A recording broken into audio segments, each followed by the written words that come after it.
ഇന്ന് നമ്മൾ പോകാൻ പോകുന്ന ട്രെയിന് ഡോണ്ട് ജംഗ്ഷനിൽ നിന്ന് ഇൻഡോറിലേക്ക് പോകുന്ന ട്രെയിനാണ്. 22,943 നമ്പർ.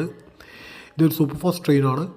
ഞാൻ ഈ ട്രെയിനിന് വഡോദരയിൽ നിന്ന് ഡഹോഡ് വരെ യാത്ര ചെയ്യാനുള്ള ഒരു ഭാഗ്യം എനിക്കുണ്ടായി. ഈ ട്രെയിനിൻ്റെ പ്രധാനപ്പെട്ട സ്റ്റോപ്പുകൾ എന്ന് വെച്ചാൽ ഡോണ്ടിൽ നിന്ന് സ്റ്റാർട്ട് ചെയ്തിട്ട് പൂന, ലോണാവാല, കല്യാൺ, വസായി റോഡ്, സൂറത്ത്, വഡോദര, ഗോദ്ര, അതുപോലെ തന്നെ ദഹോഡ്, അത് കഴിഞ്ഞിട്ട് ഉജ്ജയിൻ വഴിയാണ് ഇത് ഇൻഡോറിലേക്ക് പോകുന്നത്. രാത്രിയിൽ ഓടുന്ന ട്രെയിനാണ്. വളരെ ബ്യൂട്ടിഫുൾ ആയിട്ടുള്ള ഒരു എക്സ്പീരിയൻസ് ആണ് ഇതിൻ്റെ യാത്ര. എല്ലാവരും ഈ വീഡിയോ ആസ്വദിക്കുമെന്ന് പ്രതീക്ഷിക്കുന്നു. ഇഷ്ടപ്പെടുകയാണെങ്കിൽ ലൈക്കും ചെയ്യുക, കമൻറ്റും ചെയ്യുക. ഓക്കെ.